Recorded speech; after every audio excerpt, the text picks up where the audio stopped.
Selamlar herkese, kanalıma hepiniz hoş geldiniz arkadaşlar. Filiz ben.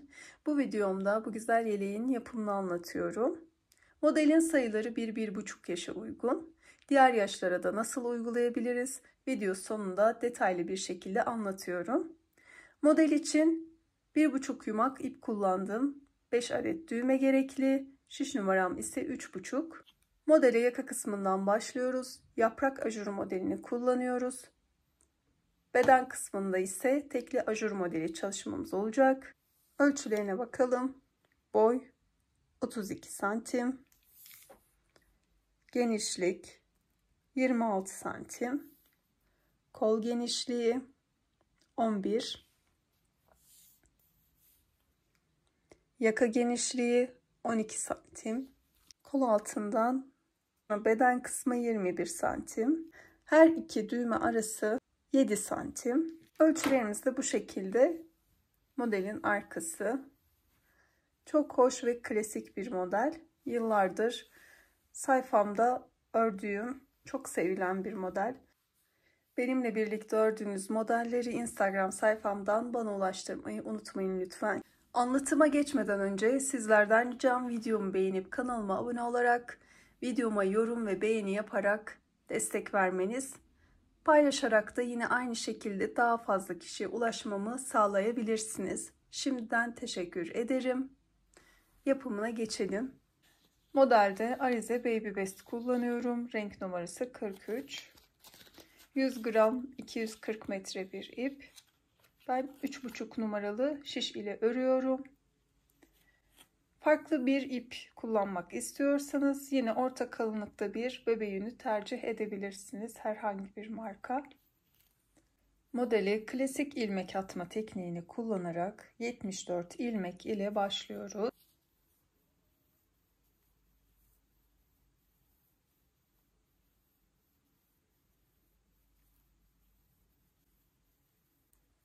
...74 ilmek şişime attım. Haroşa örmeye başlıyorum.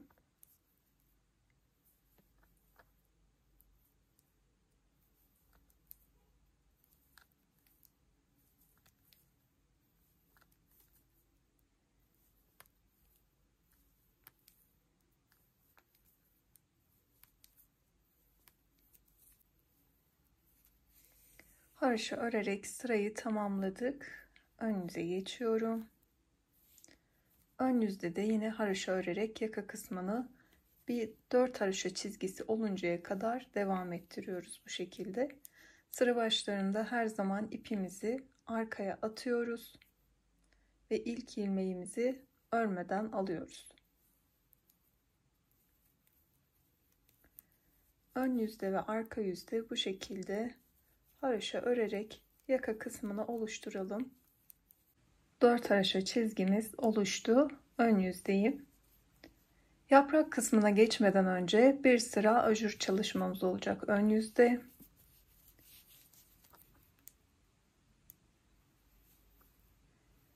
Bir, 2, 3, 4, 5, 6, 7. Her iki uçta 7'şer ilmeğimiz düğme bandı olarak modelin sonuna kadar bu şekilde devam edecek. Bir kestim. Bir dola. Bir kes. Bir dola. Bir kes. Bir dola. Bir kes şeklinde sıra sonunda 7 ilmeğimiz kalana kadar devam ediyoruz.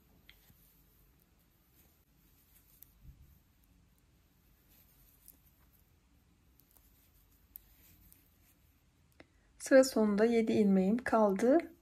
Burada ilk ilmeğimizi de açıyoruz. 3 ilmek örüyorum. Doladım. Yine 2 ilmeği birlikte örerek bir ilmek kestim. Kalan 2 ilmeğimi de örüyorum. Ve bu şekilde ajur sırasını tamamlamış oluyorum. Arka yüze geçtim. Arka yüzde de yine bir sıra tüm ilmeklerimizi haroşa örüyoruz.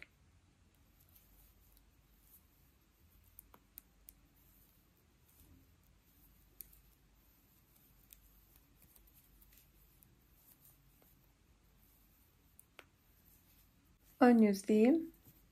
Yaprakların kurulumuna bu sırada başlıyoruz. 7 ilmek düğme bandını örelim.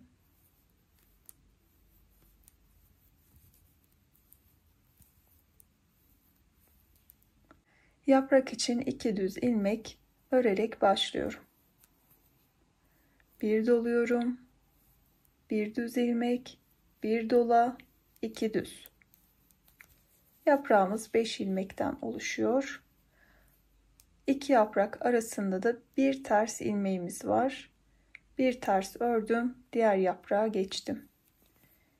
2 düz, bir dola, bir düz, bir dola, 2 düz. Arada bir ters ilmek, yaprağa geçtim. 2 düz, bir dola, bir düz, bir dola, 2 düz. Arada bir ters, 2 düz, bir dola, bir düz, bir dola, 2 düz şeklinde devam ediyoruz. Aralarda bir ters ilmek örerek.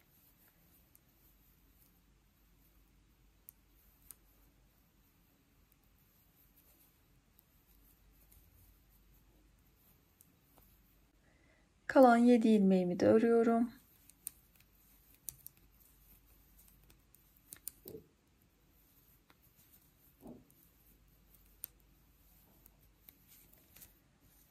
Yedi ilmek düğme bandını da ördüm, arka yüze geçtim. Yine arka yüzde düğme bandımız haroşa örülüyor. 7 ilmeği örelim. Yaprak kısmına geçtim.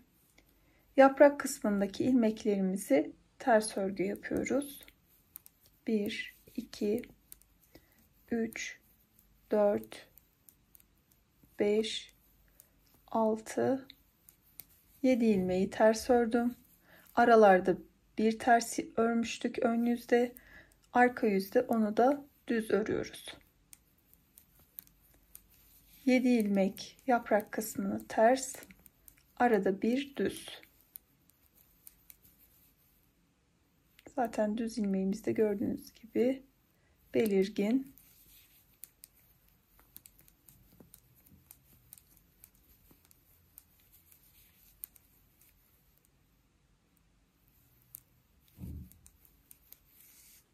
Sıra sonuna geldim. 7 ilmek düğme bandım kaldı. Bunları da örüyorum.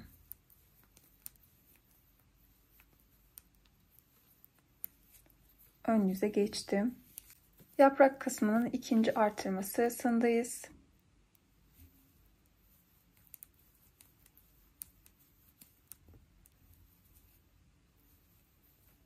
Yedi ilmeğimi haroşa ördüm ve yaprak kısmına geldim.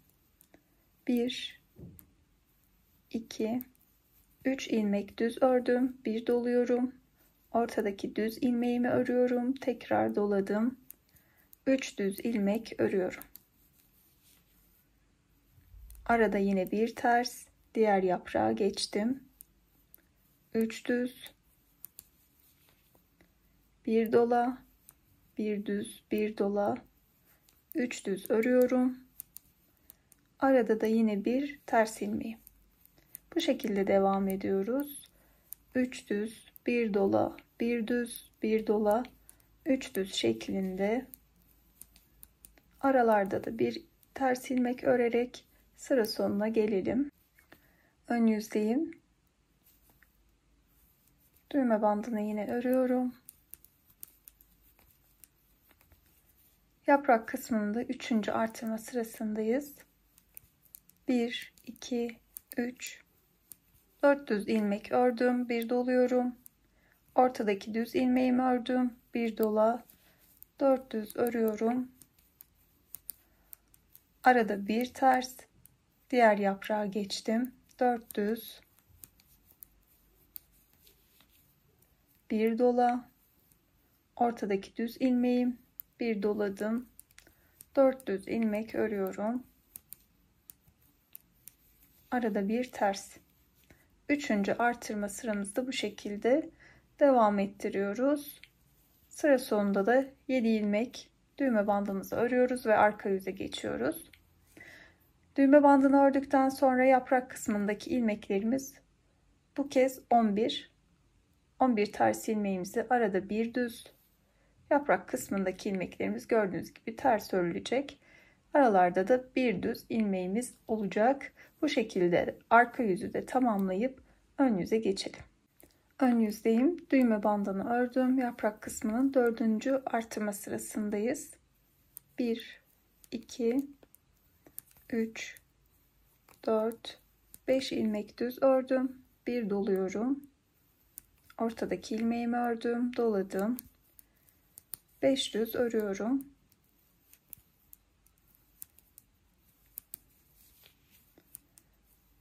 Bir ters ördüm aradaki. 1, 2, 3, 4, 5 düz. Bir dola, bir düz, bir dola, 5 düz örüyorum.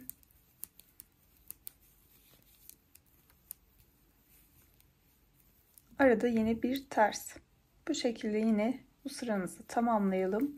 Arka yüze geçtiğimizde de düğme bandını ördükten sonra yaprak kısmındaki ilmeklerimiz ters, aradaki ilmeklerimiz düz. Ön yüzdeyim. Bu sıra yaprak kısmının 5. ve son artırma sırası. 1, 2, 3, 4, 5, 6 ilmek düz ördüm. Bir doluyorum. Ortadaki düz ilmeğimi ördüm. Tekrar doladım. 6 ilmek düz örüyorum. Arada bir ters. Diğer yaprağa geçtim. 6 düz.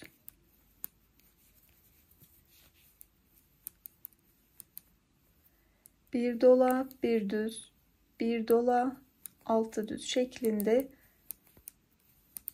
son artırma sırasında tamamlayalım.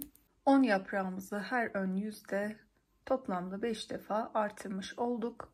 Artırma kısmı tamamlandı. Öreceğimiz bu sırada yaprakların eksiltmelerine başlıyoruz. Düğme bandını ördüm. Yaprak kısmına geldim. Yaprağa başlamadan önce bir doluyoruz. 2 düz ilmeği sola doğru birlikte örerek kestik. Yaprak kısmında 2 ilmek kalana kadar orta kısımdaki ilmeklerimizi örüyoruz.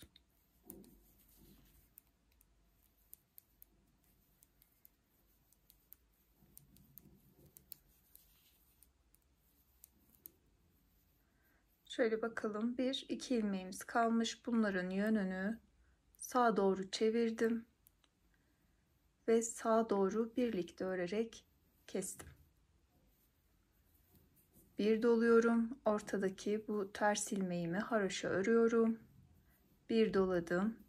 Yaprak kısmına geçip başta 2 ilmeği birlikte örerek sola doğru bir kesme işlemi yapıyorum. Orta kısımdaki ilmekleri örelim. 2 ilmek kalınca da kesme işlemini tekrarlıyoruz. 2 ilmeğim kaldı. Yönlerini çeviriyorum sağa doğru. Ardından birlikte örerek kestim. Kesme işlemimiz hep bu şekilde devam edecek. Yaprak modelinin sağından ve solundan kesme işlemine devam ediyoruz. Her ön yüzde doladık. Ortadaki ters ilmeği haroşa ördüm, doladım, kesme işlemine geçtim. Yaprağın her iki tarafından ilmek eksiltirken başta ve sonda kesme işlemine başlamadan doluyoruz. Bitince de dolayıp devam ediyoruz. Böylece ilmek kaybımız olmuyor.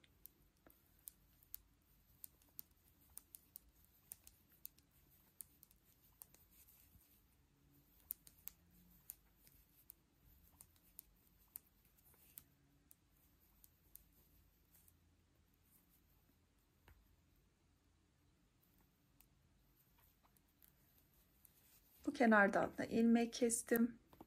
doluyorum. Ortadaki ilmeği haroşa ördüm, tekrar doladım ve tekrarlayarak işlemleri devam edelim. Bu sırayı tamamlayalım. Arka yüze geçelim. Sıranın sonuna geldim. Son yaprağın kesme işlemini yapıyorum. Burada da ilmek dolayarak yine artırıyoruz. O şekilde kenar kısmı düğme bandını örüyoruz. Bunu unutmayalım. Söylediğim gibi yaprağın kesme işlemine başlamadan önce dolayarak artırıyoruz. Sonda da kestikten sonra dolayarak yine artırıyoruz. Arka yüze geçtik. Arka yüzde yine aynı şekilde düğme bandımızı örelim.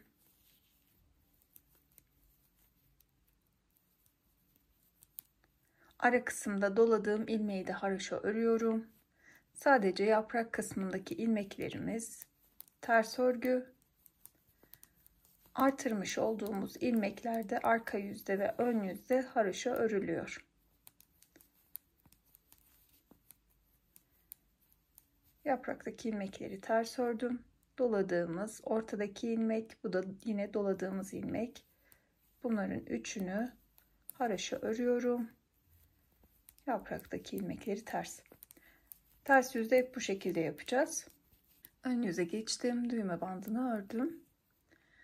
Başta da bu doladığımız ilmeği arka yüzde haroşa ördüm. Yine aynı şekilde ön yüzde de haroşa örüyorum. Yaprağa başlamadan önce yine doladım ilmeğimi. Bir ilmek kesiyorum. Orta kısımdaki ilmeklerimi yine düz örüyorum.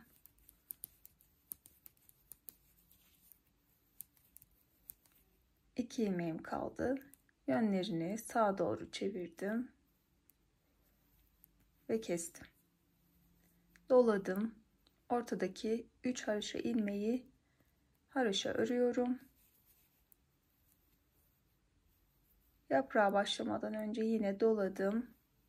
İlmeğimi kestim. 2 ilmek kalıncaya kadar düz örüyorum. Kalan 2 ilmeğin yönünü çevirip kesiyorum. Doladım. 3 ilmeği ördüm. Tekrar doladım ve yaprağı kesmeye başladım. Ve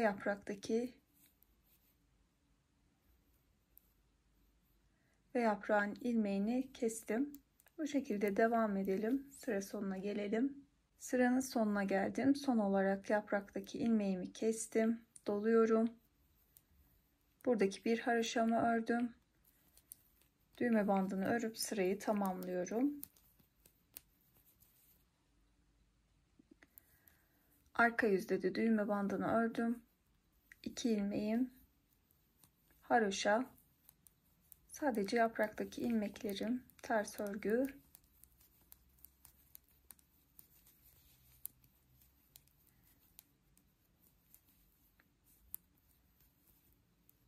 Bu kısımdaki ilmeklerim de haroşa örülüyor.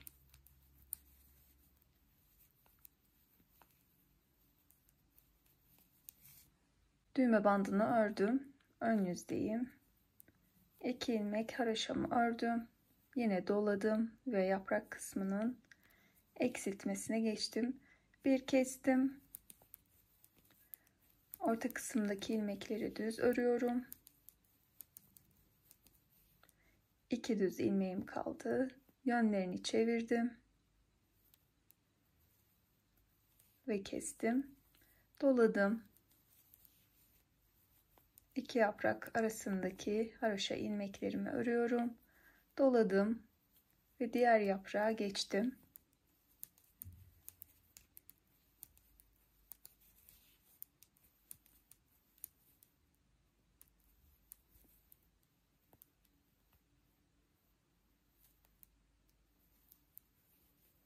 Bu yaprağın da ilmeklerini kestim, doladım ve orta kısımdaki haroşa ilmeklerimi örerek devam ediyorum. Aynı işlemleri tekrarlayarak Sırayı tamamlayalım.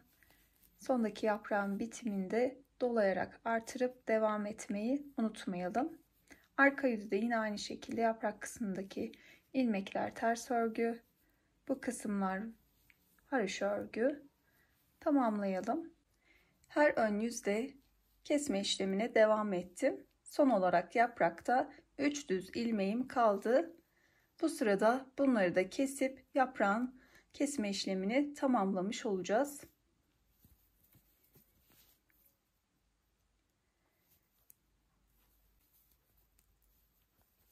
Bir doluyorum. 3 ilmeği birlikte örerek kestim. Bu şekilde yaprak tamamlanmış oldu. Doluyorum yine. Haroşa kısmı örüyorum.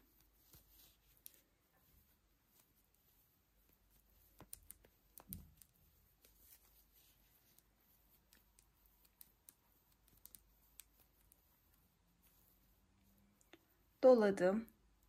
3 düz ilmeği birlikte örerek yine kesiyorum. Dolayarak haroşa kısma geçiyorum. Bu sırayı bu şekilde tamamlayalım. Bu sırada ikinci iliğimizi de açıyoruz. İlk ilikten itibaren haroşa çizgimiz oluştu. Örgümüzün devamında da diğer iliklerimizi de açıyor olacağız. 2 ilmek örüyorum. Ardından bir doladım. Bir ilmek kestim. Kalan 2 ilmeğimi de örüyorum ve sırayı tamamlamış oluyorum. Arka yüzde de tüm ilmeklerimizi bir sıra haroşa örüp ön yüze geçelim. Ön yüzdeyim. Öreceğimiz bu sırada yakadan sonra yapmış olduğumuz bu ajur çalışmasından uygulayacağız. Şöyle ilk önce 7 ilmek düğme bandını örelim.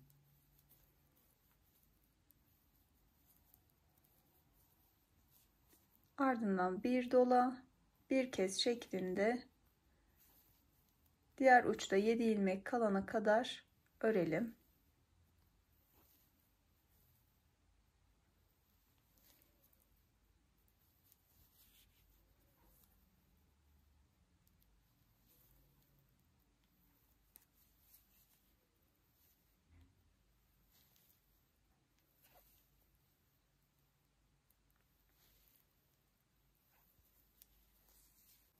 Sıranın sonuna geldim. 8 ilmeğim kaldı. Son olarak doladım. Bir kestim. Kalan 6 ilmeğimi de örüyorum. Arka yüzde tüm ilmeklerimizi yine haroşa örüp ön yüze geçelim. Robanın yaprak kısmı tamamlandı. Ayrım kısmına geçiyoruz. Toplamda şişimizde 173 ilmek var. Ön ayrım için 25 ilmek örüyoruz. Düğme bandı kısmından itibaren 7 ilmeğimiz yine haroşa olarak devam edecek. Örgümüzün orta kısmı ön yüzde düz, arka yüzde ters örgü olarak örülecek. 7 ilmeği haroşa örelim.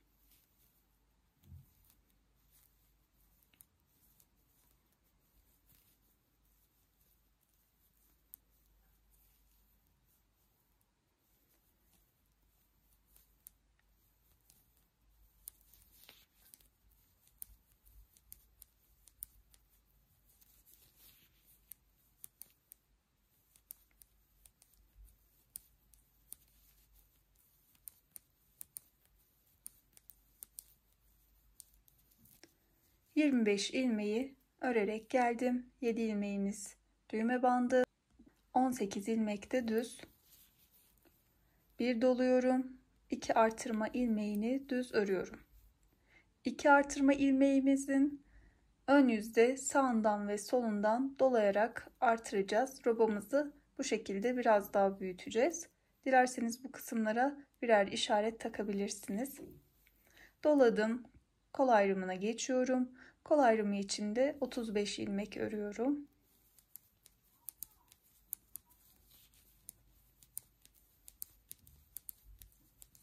...35 ilmek ördüm, doladım.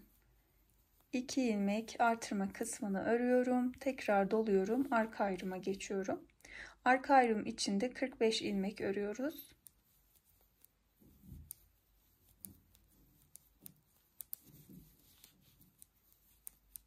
45 ilmek ördüm, tekrar doladım. 2 artırma ilmeğini ördüm, tekrar doluyorum. Kol ayrımı için 35 ilmek örüyorum.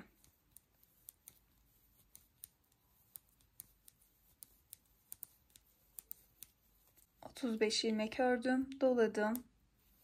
2 artırma ilmeğini ördüm, doladım. Kalan 25 ilmeğimi örüyorum.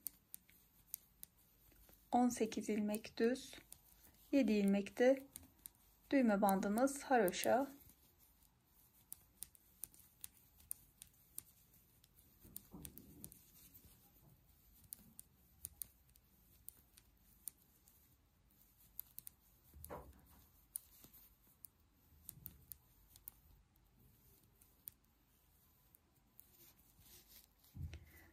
Bu şekilde ayrımlarımız tamamlanmış oldu. Arka yüze geçtik.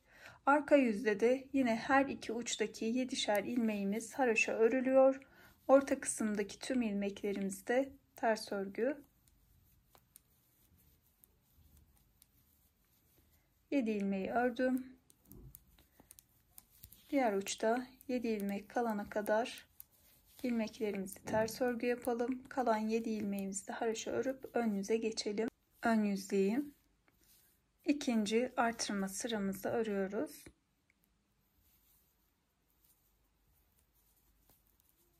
Artırma kısmına kadar gelelim.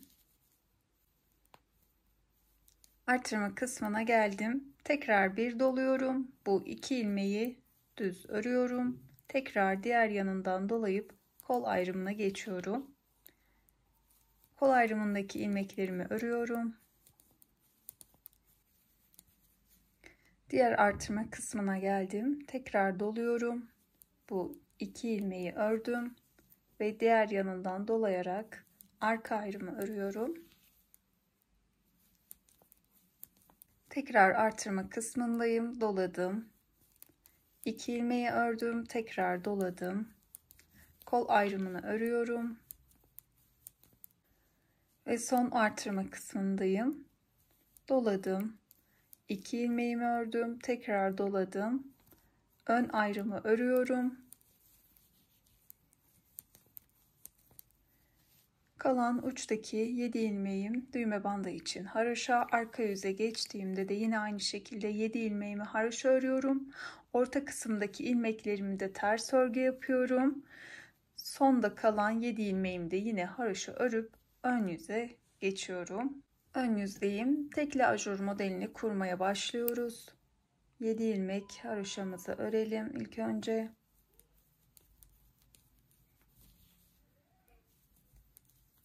Yedi ilmek düğme bandını ördüm. 2 ilmek düz örüyorum. Doladım. 1 ilmek kestim. 10 ilmek örüyorum. 1 2 3 4 5 6 7 8 9 10. Her iki ajurun arasında 10 ilmeğimiz var. Doladım. 1 kestim. Kalan ilmeklerimi örüyorum. Artırma kısmına geliyorum. Doladım. 2 artırma ilmeğini ördüm. Tekrar doladım. Kol ayrımına geçtim. 1 ilmek örüyorum. Ardından 1 doluyorum. 1 kestim. 10 ilmek örüyorum.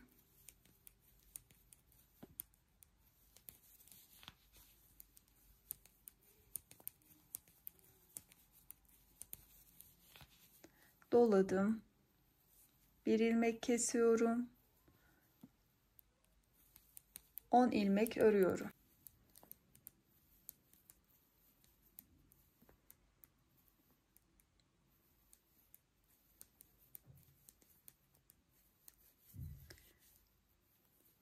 On ilmek ördüm, bir doluyorum.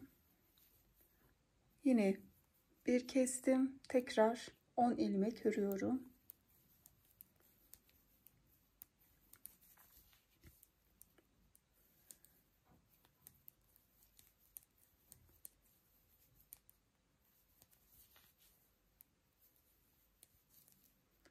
İki ilmeğim kaldı, bir doladım.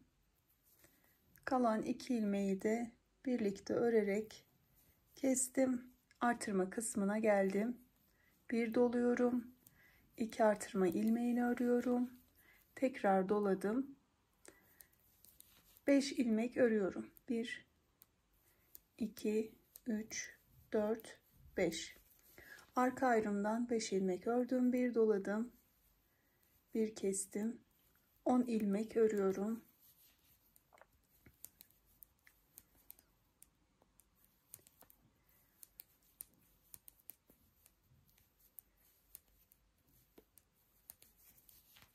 Bir doladım.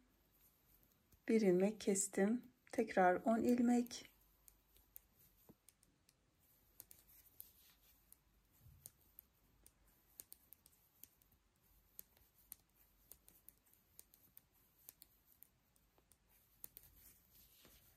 Bir doluyorum. Bir ilmek kestim. 10 ilmek örüyorum.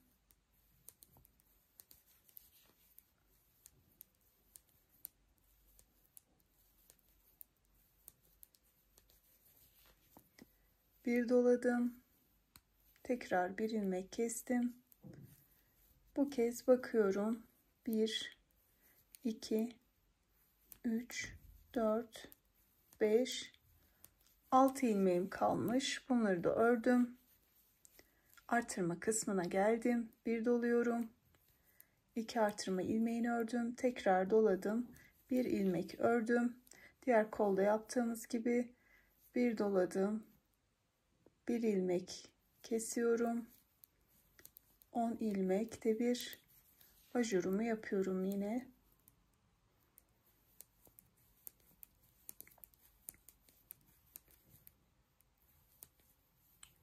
Doladım. Bir ilmek kestim. 10 ilmek örüyorum.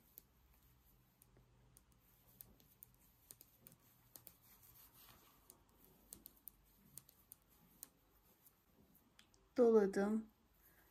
Bir ilmek kestim.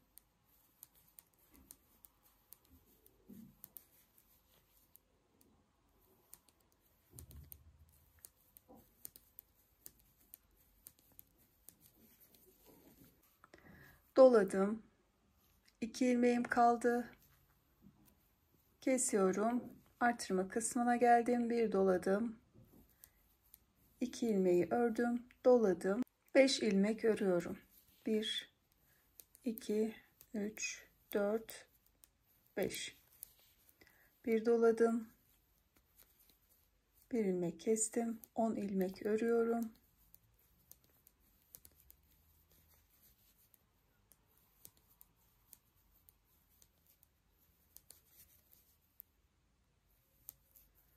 Üç düz ilmeğim kaldı. Bir doluyorum.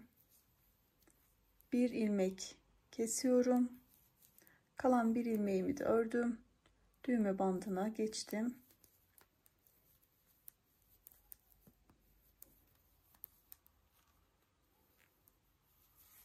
İlk ajur sıramız bu şekilde tamamlanmış oldu. Arka yüzde her iki uçtaki 7'şer ilmeğimiz haroşa, orta kısımdaki ilmeklerimizi de ters örgü yapıp ön yüze geçelim. Ön yüzdeyim. Düğme bandını örüyorum. Bu sırada bir işlem uygulamadan sadece artırmalarımızı yapacağız.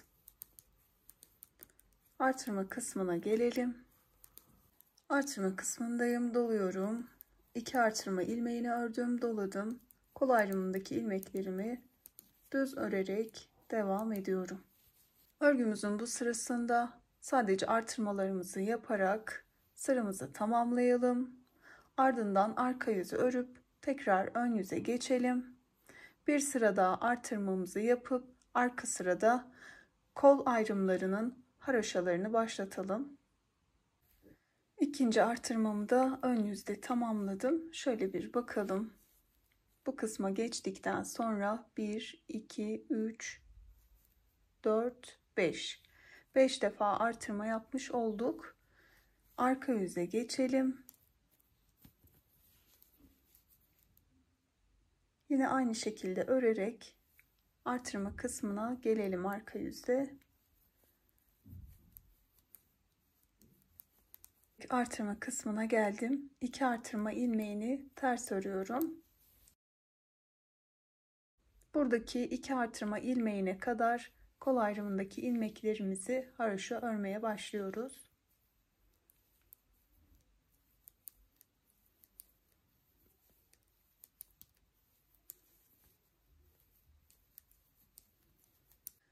Artırma kısmına kadar kol ayrımını haroşa ördüm. Bu sırayı tamamladığımızda gördüğünüz gibi ön yüzde kolda ilk haroşa çizgimizde oluşmuş oldu. Artırma kısmını ve arka ayrımını örüp diğer kola geçelim. Kol ayrımına geldim. 2 artırma ilmeğini ördükten sonra kol ayrımındaki ilmekleri diğer tarafta olduğu gibi haroşa örelim.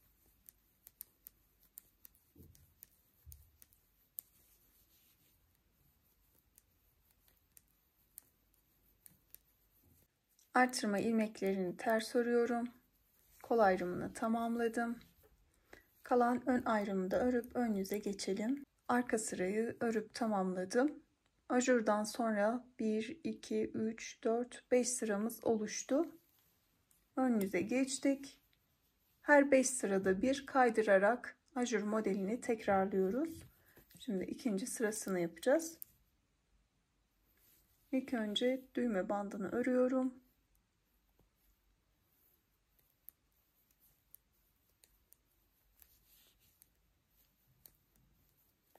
Buradaki ajuru kaydırarak nasıl denk düşürdüğümüzü de kısaca anlatmak istiyorum.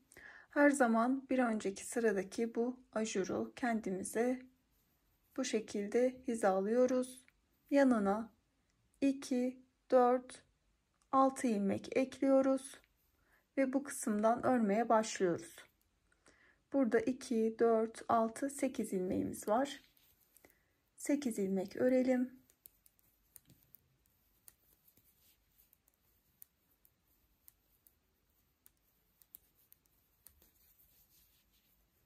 Doladım. Bir ilmek kestim. 10 ilmek örüyorum.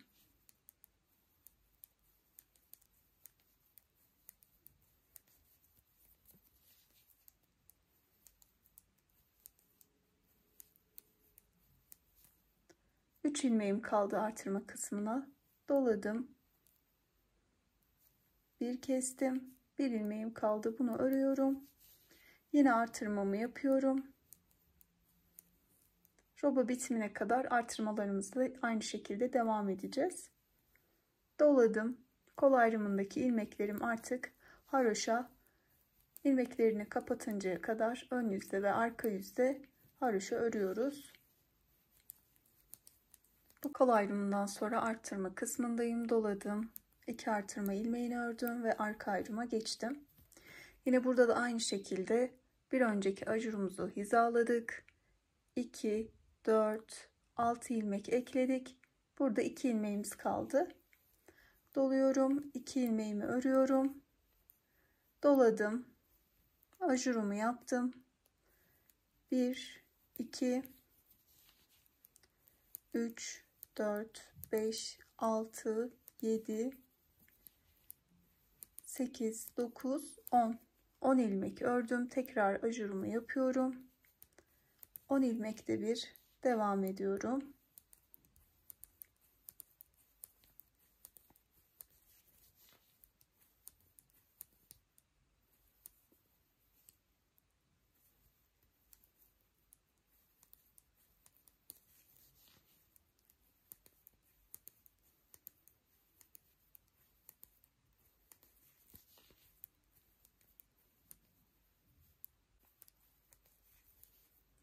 On ilmek ördüm. Son olarak bir doluyorum.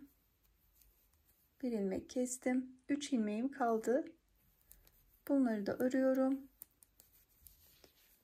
Artırma kısmını yapıyorum. Kol ayrımındaki ilmeklerimi haroşa örüp ön ayrıma geçiyorum.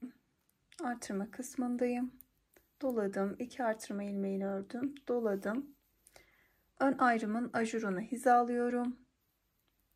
Bu ajurun ilmeği yanına 2, 4, 6 ilmek ekledim. 2 ilmeğim var burada fazla. Bunları örüyorum. Ardından bir doladım. Bir kestim. 10 ilmek örüyorum.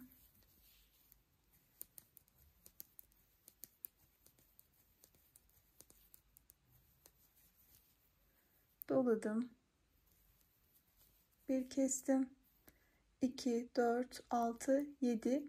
Bununla beraber 8 ilmek oluyor. İlmeklerimi ördüm. Ve düğme bandımı sırayı tamamlamış oldum. Arka yüzde farklı bir işlemimiz yok arkadaşlar. Aynı işlemlerin tekrarı olduğu için kısaca anlatmak istiyorum. Tamamladıktan sonra birlikte devam edelim. Her iki uçtaki düğme bandımız yine haroşa örülüyor. Kol ayrımındaki ilmeklerimiz de haroşa. Ön yüzde kol ayrımının içine denk düşen artırma ilmekleri, arka yüzde de haroşa örülüyor. Buna dikkat edelim. Ön ayrımlar ve arka ayrımda ters örgü. Ön yüze geçtiğimizde ise yine aynı şekilde artırmalarımıza devam ediyoruz. Kol ayrımındaki ilmeklerimizi haroşa örüyoruz. Toplamda 3 haroşa çizgimiz oluşunca da birlikte bu kısmı tamamlayalım. Kol ayrımındaki haroşayı 3 çizgiye tamamladım. Ön yüzdeyim. Öreceğimiz bu sırada kollardaki ilmekleri kapatıyor olacağız. Arttırma kısmına geldim.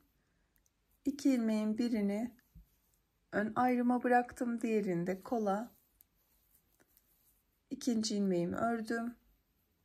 Koldan bir ilmek örüyorum ve üzerinden atlatarak ilmeklerimi kapatıyorum.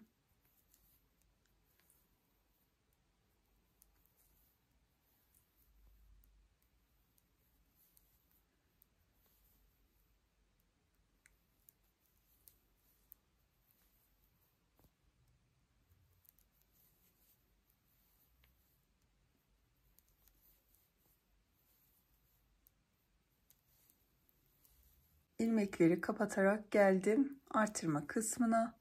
Buradaki bir ilmeği de yine kesiyorum kol için. Kalan bir ilmeği de arka ayrıma ekliyorum. Şöyle, bu kalan bir ilmeğimiz. Diğer kola kadar örelim arka ayrımı. Diğer kola geldim. Burada da artırma ilmeğinin birini arka ayrıma bırakıyorum. Diğerini de kola katıyorum. İlmeklerimi kapatmaya başlıyorum.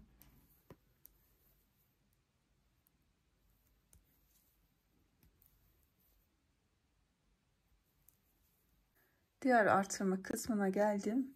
Buradaki yine bir ilmeği de kola ekledim. Bir ilmeği de ön ayrıma ekleyip devam ediyorum. Bu sırayı tamamlayalım. Arka yüzde kol altının birleştirmesini yapalım. Arka yüzde örerek geldim. Kısımda bir ilmeğim kaldı. Buradan bir ilmekle diğer taraftan bir ilmeği birlikte örerek bu kısmı birleştireceğiz. Burada tabii ki bir püf noktadan bahsedeceğim sizlere. Şöyle ilk önce bir deneyelim. Her iki ilmeği birlikte ters örerek bu kısmı birleştirmiş olalım. Bakın. Şöyle buradan ilmek uzanıyor, görüyorsunuz. Bu basit bir birleştirme tekniği. Bu kısmın bu şekilde görünmemesi için şimdi farklı bir teknik kullanacağız. Kesmeye başladığımız bu ilmeği alıyoruz. Şöyle şişimize geçirdik. Şöyle bu ilmeğimizi boşa çıkarıyoruz. Bu iki ilmeği sağ şişimize aldık. Boşa çıkardığımız ilmeği de sola tekrar bu ikisini aktardık. Burada 3 ilmeğimiz oldu. Üçünü birlikte ters örelim. Şöyle 2 ilmek daha örelim. İyice anlaşılır olsun. Şimdi bakıyoruz. Bakın, bir ilmek çekilmesi, burada bir ayrılma yok. Bu şekilde muntazam bir birleştirme yapmış olduk. Şimdi tekrar göstermek istiyorum. Diğer kol altında. Diğer kol altına geldim. Tekrar şöyle ilmeğimi sağ şişe aktardım. Öncesinde ne yapıyoruz? İlk kesmeye başladığımız ilmek, bunu çekiyoruz. Sol şişimizi aldık. Buradaki ilmeğimizi örmemiştik. Şöyle boşa çıkardık. Bu 2 ilmeği şişimize aktardık. Boşa çıkardığımız ilmeği de sağ şişe aldık ve diğer ikisini, üçünü birlikte ters örerek kol altını birleştirdik. Bu şekilde birleştirme yapacağınız tüm yerlerde bu tekniği kullanabilirsiniz. Arka yüzü örüp ön yüze geçelim. Arka yüzü tamamladım. Son ajurdan sonra da 5 sıramız oluştu. 3. ajur sıramızı yapıyoruz. Düğme bandını örelim.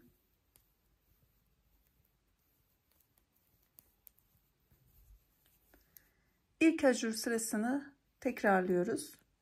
Ne yapmıştık? 2 ilmek örüp ilk ajurumuzu yapmıştık. 2 ilmek örüyoruz. Bir dola, bir kez 10 ilmek örüyoruz.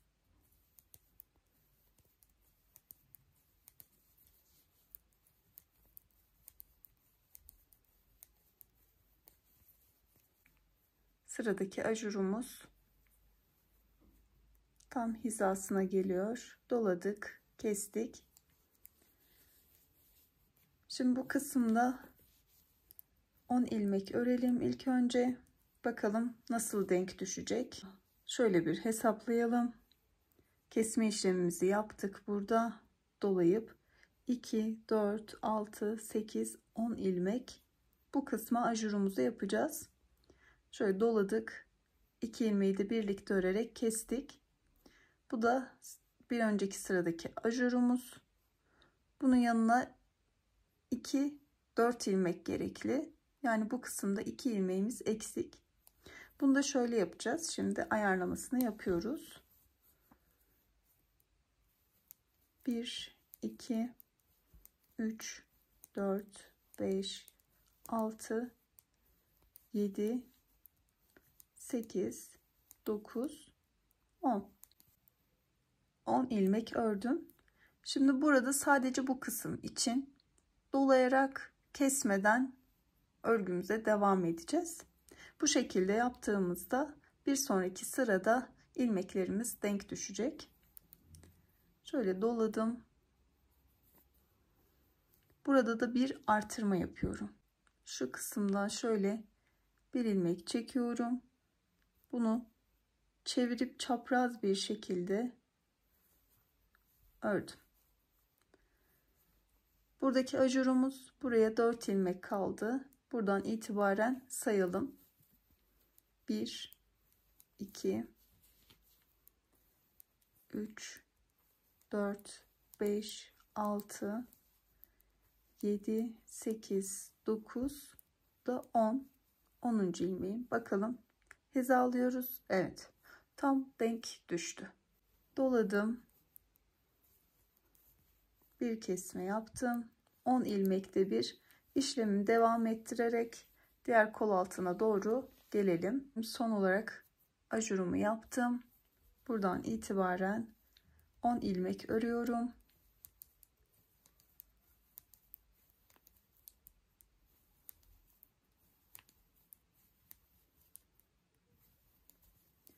İlmek ördüm. Şimdi bir doluyoruz. Bir kesiyoruz. Şöyle ajurumuza bakın, 4 ilmek kaldı. Bu kısım tam denk geliyor. Burada farklı bir işlem uygulamamıza gerek yok. 1, 2, 3,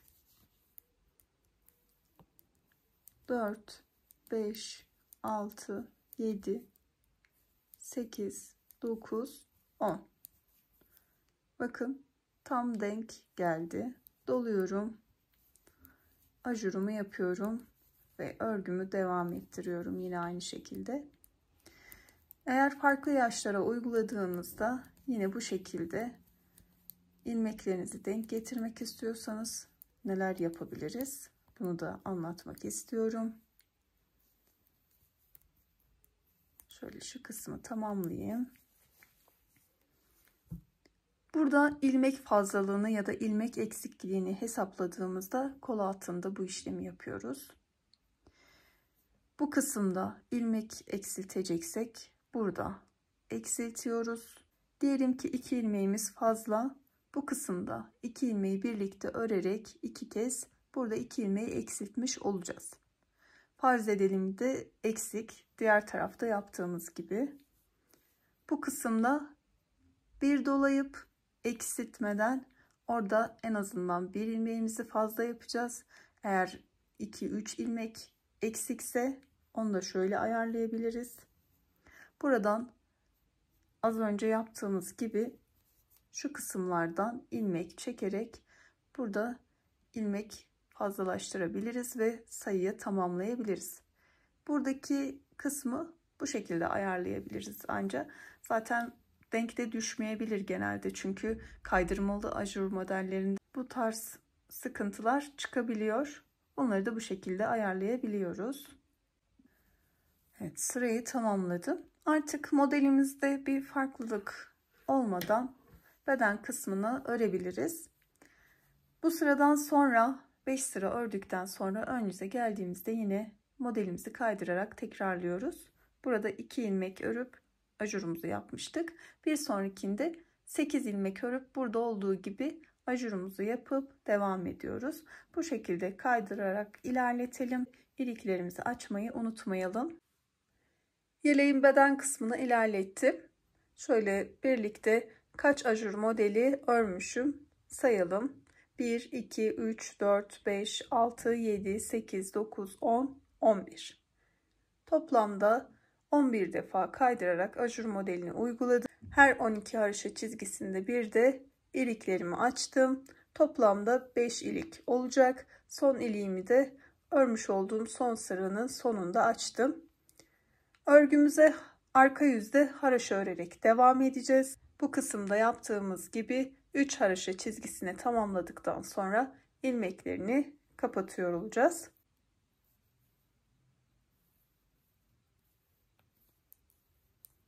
Bu kısmı tamamlayalım. Haroşa kısmı da örüp ilmeklerini kapattım. Düğmelerini de ekledim ve yeleğimiz tamamlandı. Diğer yaşlara nasıl uygulanır kısaca anlatmak istiyorum. Diğer yaşlar için her yaşa bir yaprak modeli ekleyerek o şekilde başlayabiliriz. Yaprağımız 5 ilmekten oluşuyordu. Aralarda da bir ters ilmeğimiz vardı. Başlangıç sayısına ek olarak 6 ilmek ekliyoruz ve bu şekilde 2 yaş için örebiliriz. Aynı şekilde bu kısma kadar tamamladıktan sonra ajur sıramızı uyguluyoruz ve ayrımlara geçiyoruz.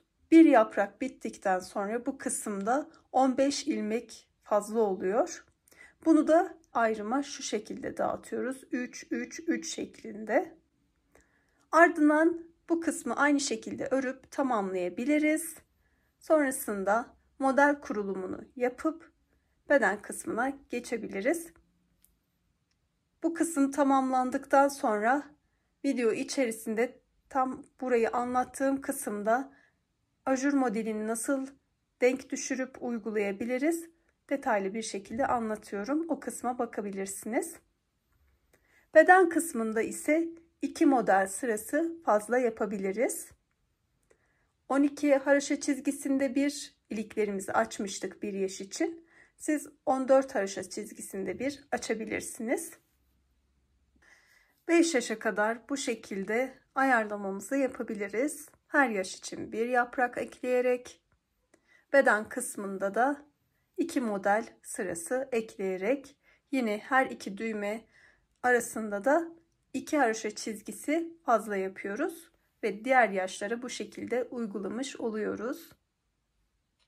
Beni izlediğiniz için teşekkür ederim. Videomu beğenip kanalıma abone olarak ve yorum yaparak destek vermeyi unutmayın. Videolarımı paylaşarak daha fazla kişiye ulaşmamı sağlarsanız çok sevinirim. Bir sonraki videoda görüşene dek sevgiyle kalın.